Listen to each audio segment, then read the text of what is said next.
Hello everybody, this is Refresh and I'm here to do some sealed deck building for Ikoria, Lair of Behemoths. These are my 6 packs and I'll be doing 2 decks total, and then I'll be playing them against each other as well as all the challenge decks per my usual schedule. And so first we're going to open these packs up, we'll see what's inside, and then we'll build the best 40 card deck that I can. Here we go.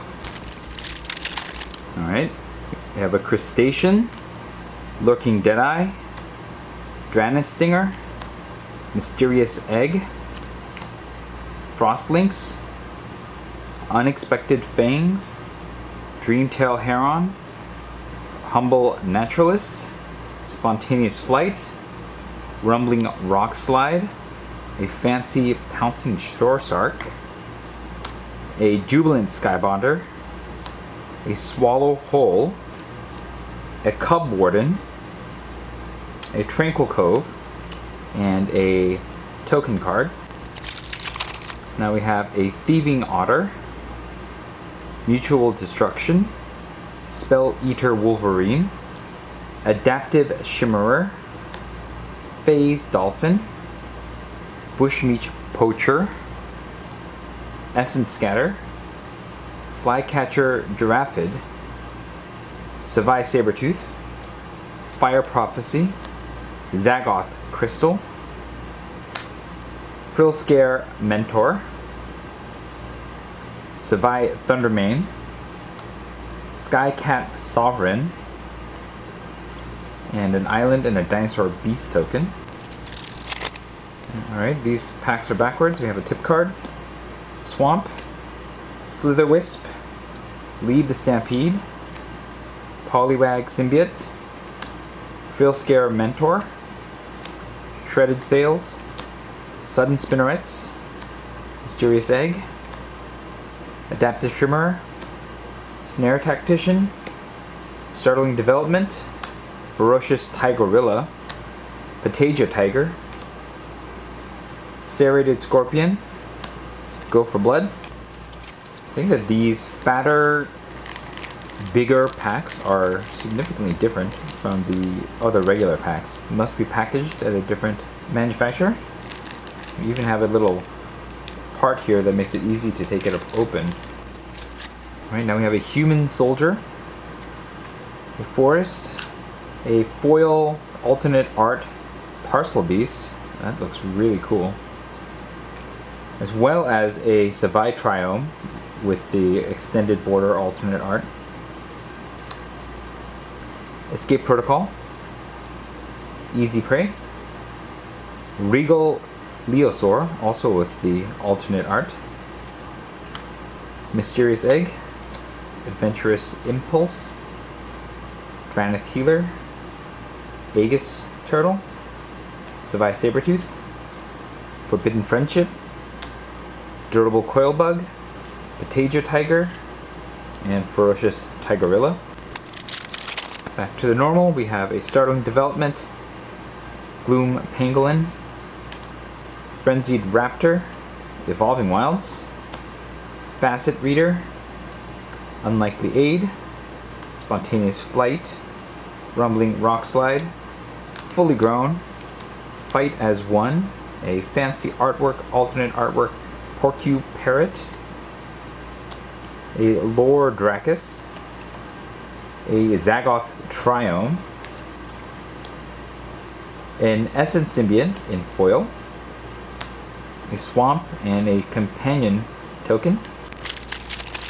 And our final pack gives us a Heightened Reflexes, a Coordinated Charge, a Frostveil Ambush, a Suffocating Fumes, Ferocious Tigerilla, Bristling Boar, Ram Through, Helica Glider, Farfinder, Mosscoat Goriac, Avian Oddity, Hornbash Mentor, Flourishing Fox, Mythos of Vadrock, Blossoming Sands, and a Human Soldier token. Alright, we have a whole lot of different kinds of things going on here. We'll take a look at each color and see how they fit. Flourishing Fox is pretty good. I mean, you just want to cycle this and it goes great in the cycling deck, but you just cycle one more thing, and this set has plenty of cycling, it makes it pretty good. Helica Glider is alright. I wouldn't say it's amazing, but the flexibility is cool. Coordinated Charge is, I suppose, okay if you really want to cycle this, but it's on the lesser side of things. Fight as One is probably okay in some decks that are more aggressive, or if you're really pulling that non-human human theme.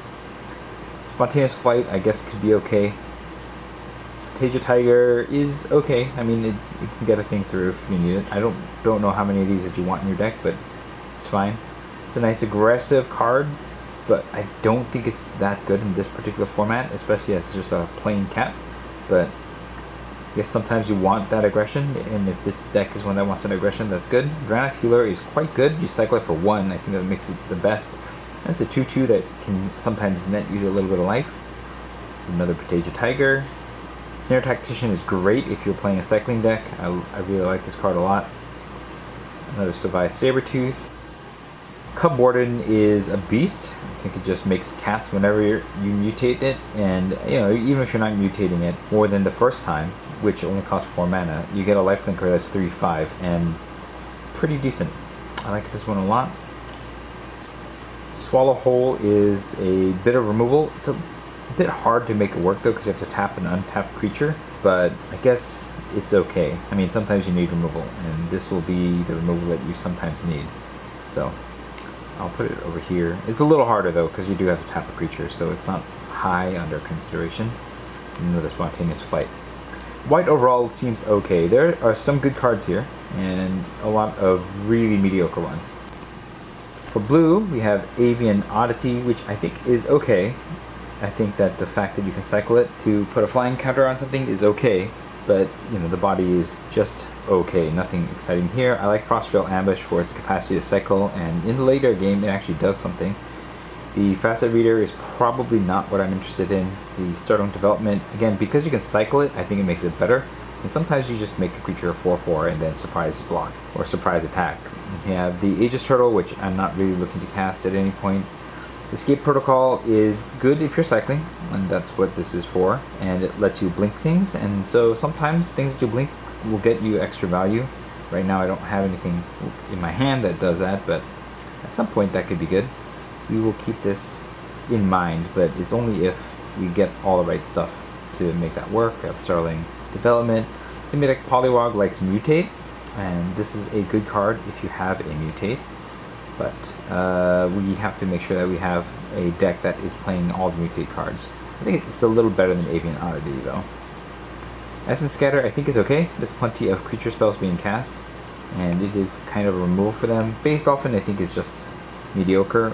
It does let another creature go through, but it itself has to attack, which is not always easy.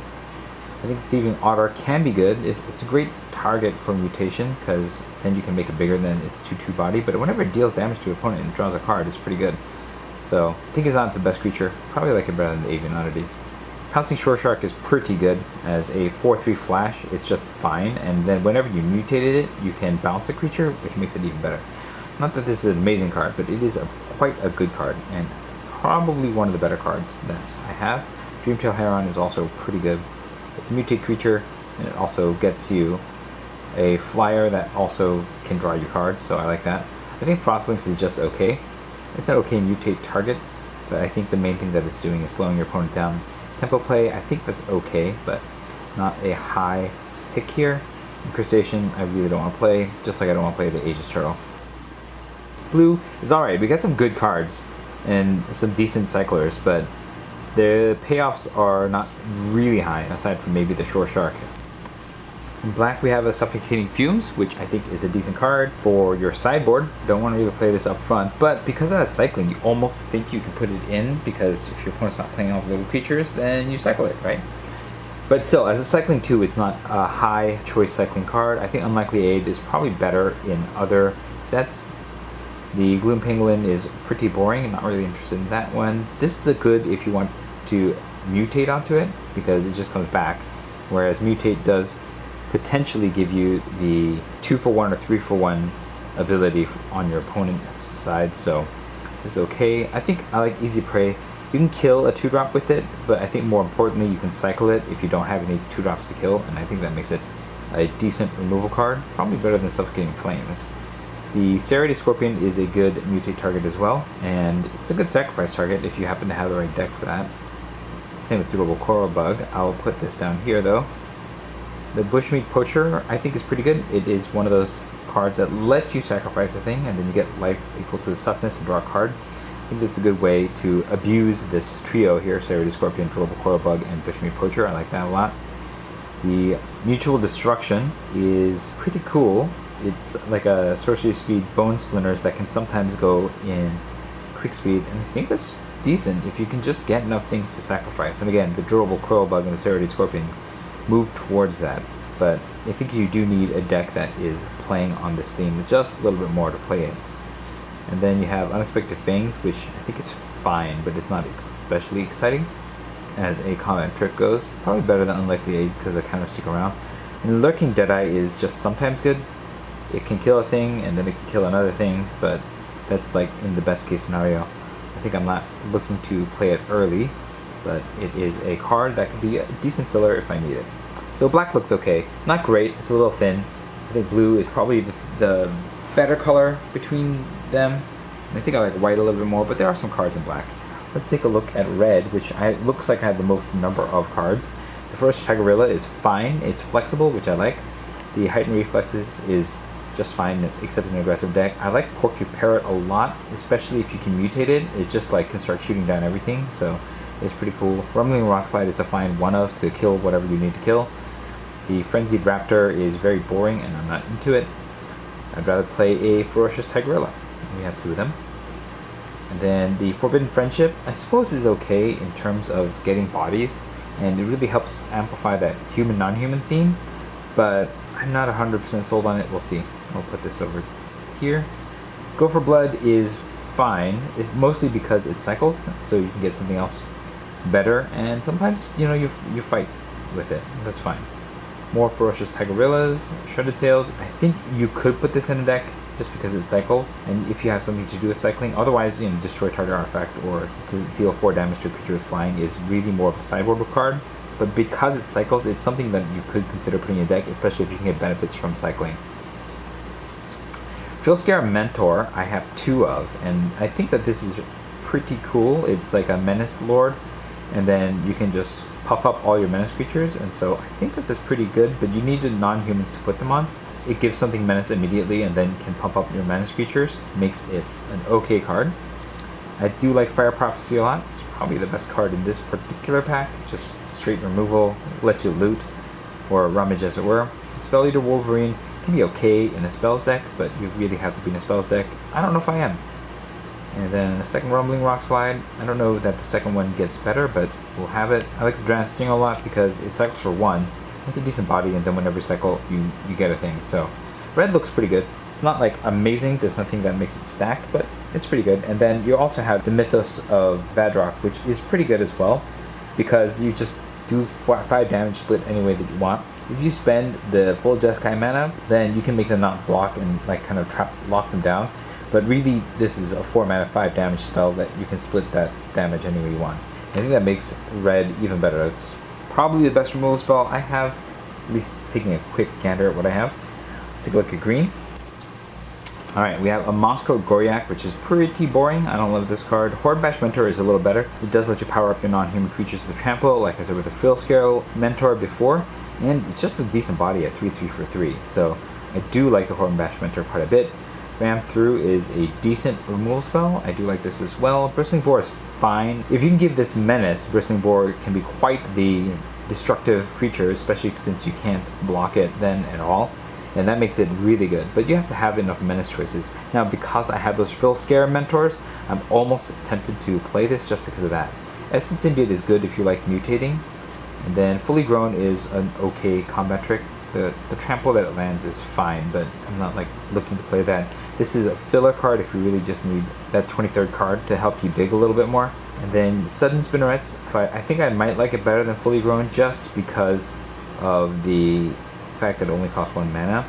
Leave the Stampede is probably only what you're doing if you really need a refill. I guess in green this is fine as a refill card, but I don't think it's as good as I would think in Constructed, but I might play this as a refill if I don't have any other draw cards. The Flycatcher Giraffe Head is just fine.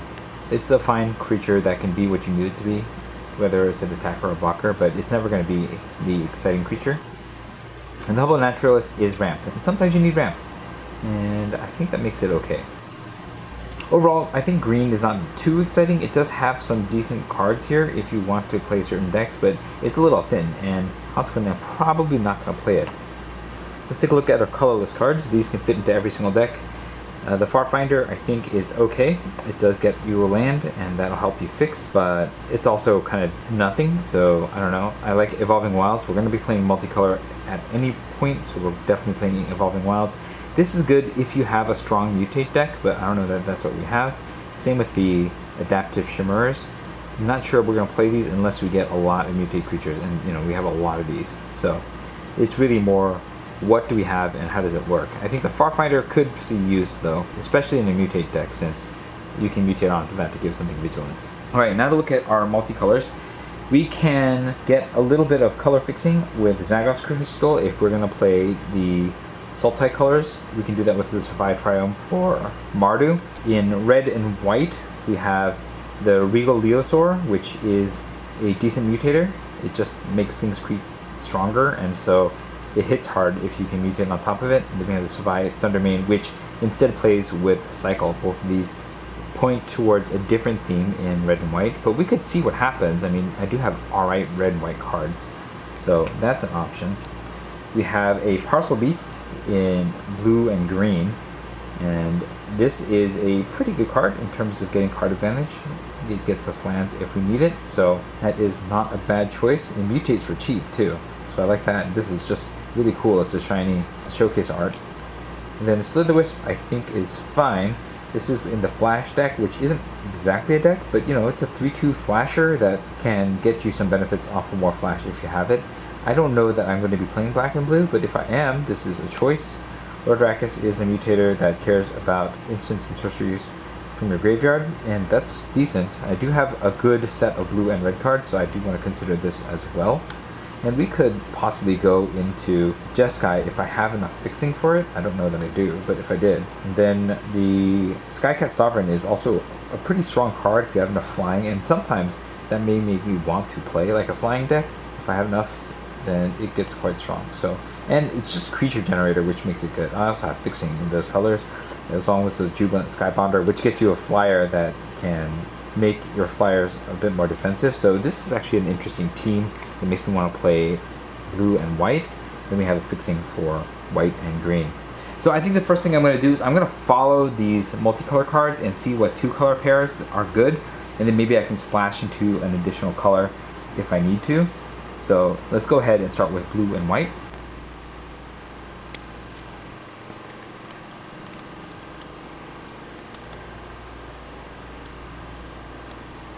This actually kind of looks like a deck just looking at it. Not that it'll be a great deck, but I think it kind of looks like a deck. It doesn't have that much in the way of great high end, and the flying theme is not great here. We have the Skycat Sovereign, we have the Helica Glider, we have the Jubilant Skybonder, and the Avian Oddity, and I would play the Oddity. The Patagia Tiger, I suppose, can add a little bit of flying as well, and then getting your humans into the air, as well as the Dreamtail Heron. I guess that is decent as far as flying goes. And then we can slow things down with the Frosttrail Ambushes and get a little bit more punch with startling developments. The Escape Protocol, I don't know if it's going to make the cut in the end, because what kind of enter the battlefield effects do we have that we really care about, and I'm not sure that we have much in that regards. So Escape Protocol might not make this particular cut, but I think that there is enough here. And so if I don't really have a more compelling alternative to the deck, then I could go here. The Mutate synergies aren't that strong. We only have the Polywig Symbiote, which we can put the Dreamtail Heron, the Pouncing Shore Shark, and the Cub Warden on, but this isn't exactly a Mutate deck as much as it is a deck that is trying to fly over your opponent. It's pretty much a Flyers deck, and the Skycat Sovereign feels like a really good payoff for that. And so that's kind of what I'm looking at as an option here. There is just enough cycling that the Flourishing Fox is even good, as well as the Giant Healer and so forth. So I like this deck, and who knows, it's definitely a contender for play here. We can also ease the fixing with that and the Evolving Wilds, and we can even possibly put a Farfinder in here if we need to. Alright, let's take a look at the red-white deck, since that is another potentially strong combination that we had.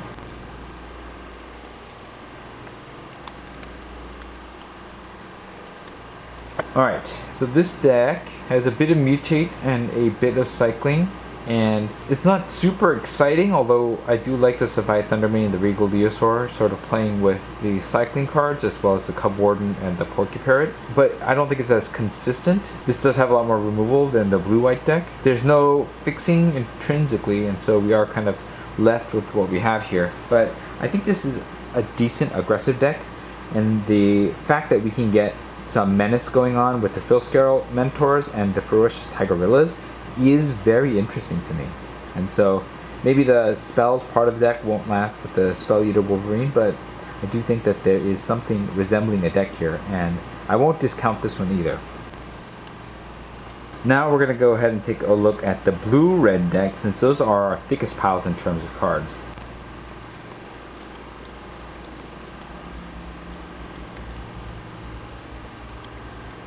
Okay, this deck looks a little bit more uneven. It does have the power of the Mythos of Vadrok, which means I don't want to discount it altogether. And the Lord Dracus could get it back, and so there's a lot more removal in this set, and I think that it can possibly get there. But I'm not sure that this is as strong as the red and white or the blue and white combinations. And I think my leaning is either towards leaning high on the synergy between the Filscarrow Mentor and the Ferocious Tigerillas, to have so many of them, or on the synergy between all the flyers in blue and white. And I could splash into the flyers, I suppose, if I had enough fixing. So what do I have for fixing? I have Evolving Wilds, the Farfinder, and the red-white Triumph, as well as the blue-white land. So I could splash white into this. These are the best white cards, but I don't know that I have enough fixing to put this in. Some of them cycle, which does help. I'm going to lose a couple flyers in the Patagia Tigers. Oh, I'd also want to add these, right? That's possible, but the Jeskai deck here is a little hobbled by the fact that I don't have a lot of fixing, and I think I would have taken more were I drafting this. So, question is, the Mythos of Vadrok is probably my strongest lean into red, in addition to the Tigerilla Filscarrow Mentor combination there. And it's not really much of a cost to put in a card that is off color that has a cycle 1 on it, and so that's an easy add, I think. For adding white, we probably want to add these two as well, right? So this is a bit of a mess, and 3-color mess to be precise. So I don't really want to do this. I want to be 2-color with a splash of the best stuff. And I'm not sure what the best way to go about this is. As far as curves go, I think that they're all looking pretty good here. Let's go ahead and rip out some cards that I'm definitely not playing, and then see what colors last once I'm done with this.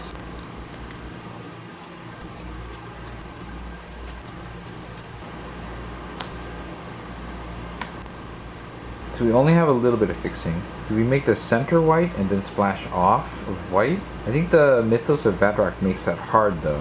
What if we splash into blue? Because most of my blue cards are cyclers, right? So let's say we get rid of the Symbiote, because we're not doing a ton of mutating, I suppose. Frostlynx is probably less strong here. Thieving Otter can be quite good if I can throw a menace counter on it. Maybe red is the core color, and then I'm branching off into blue and white. I think I'll drop the Tigers, even though that reduces my flying count, but flying wasn't the strongest point of this anyways.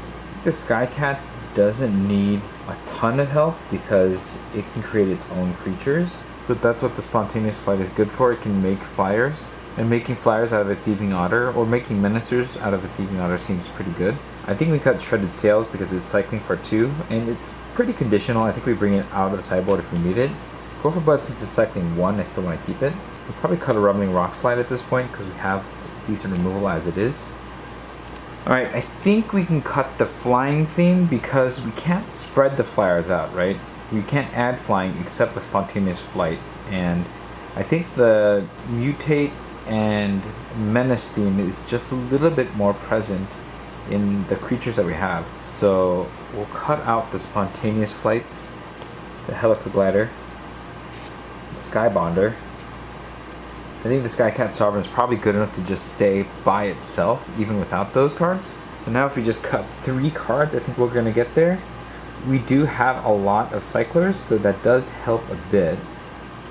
I'm going to cut the Avian Oddity, because it's expensive to cycle, and we're not really doing the flying thing anymore either. We need to make 4 more cuts. Although I think with all the cycling that we have, we can probably cut just a little bit less than normal, and just have slightly less lands. I think we got Essence Scatter. It's a little reactive. I know that it's nice to keep mana up for cycling or for Essence Scattering, but I think we can probably do a little better. Okay, since my curve is relatively low here, I'm gonna cut one of the Tigerillas, even though I know that this plays with my Menace theme, and then the Rumbling Rock Slide to just bring down the curve a little bit more. That way I can have a 16 land deck, especially since I have several cards that cycle for 1, and this will be the deck. Quick addendum, I realized that the Polybiotic Symbiote's ability to reduce the cost of creature spells that have mutate is probably better than Thieving Otter, so we're going to swap these two. But everything you see from here is otherwise correct. It's a bit of a mess when it comes to the lands, and that's why the Farfinder has to stay. But we will need slightly more red, and then blue and white are relatively even. So we have 3 lands here, and so that means we need 13 more lands. Oh, the Evolving Wilds can count for 1 of everything, and so does a Farfinder. So let's switch it up and say that we need 6 red, and that'll take us to 7, 4 white, that'll take us to 6, and 5 blue is still 15, and that's 2 more than I have room for. So it's instead 6 red, 3 white, and 4 blue. Alright, here are our basic lands, for a total of 16 basic lands, and this is the deck. Let me know what you thought about the deck that I built. If you found this video enjoyable, hit the like button. If you'd like to see more of my videos, you can hit subscribe. This is Refresh. Thanks for watching, and I'll see you next time.